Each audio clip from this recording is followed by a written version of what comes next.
Welcome to The Explainer. Today, we're going to tackle one of Excel's most powerful and, let's be honest, kind of intimidating functions and turn it into your absolute secret weapon for finding data in a flash. Oh man, we've all been there, right? Your eyes just glaze over, you're scrolling and scrolling and scrolling, just trying to match one little employee ID to a name or maybe a product code to a price. It's just so tedious and honestly, a huge waste of time. But what if you could just tell Excel exactly what you're looking for and have it zip back with the answer for you instantly? Well, today, that's what we're going to do.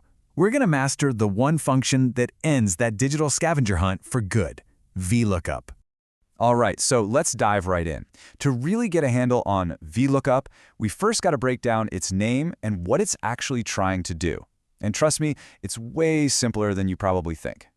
You know, think of it like an old-school phone book. You look for a person's name, that's in the first column, right? Then you scan across that same row to find their number. VLOOKUP does exactly that, just, for spreadsheets. It's that simple. And that V in VLOOKUP, that's the key.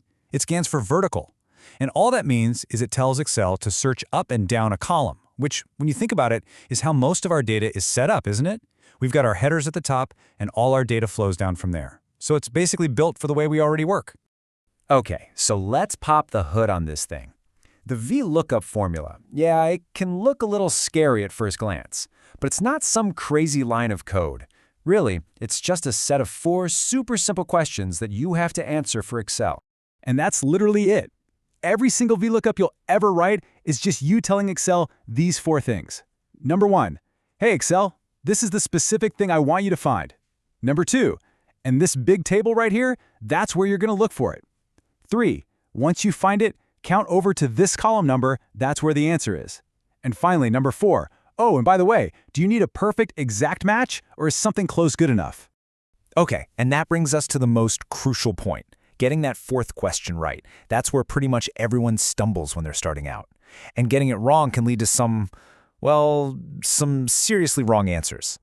So this last little bit, this range lookup, it's a critical instruction.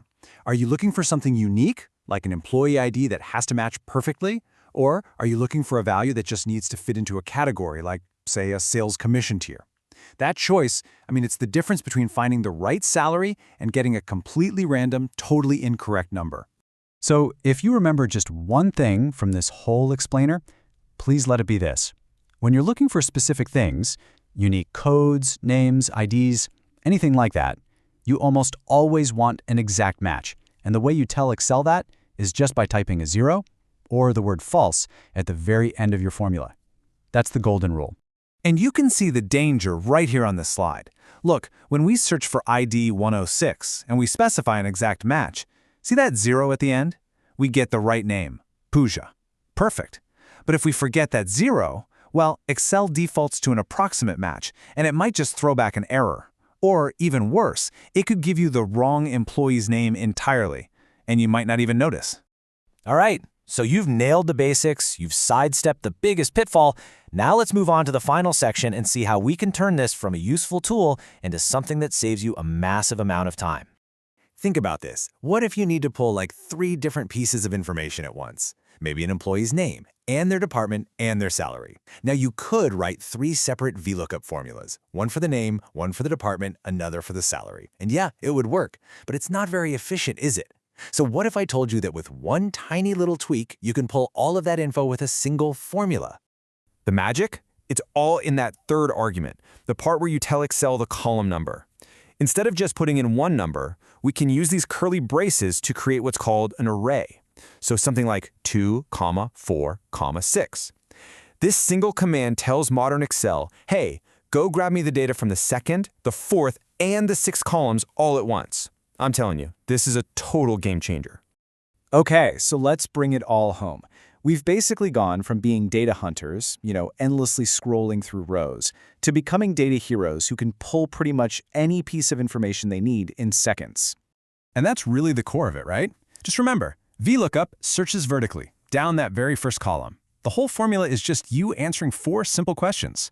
A little 0 at the end is your best friend for getting exact matches, and to get really efficient, use those curly braces to pull multiple results at once.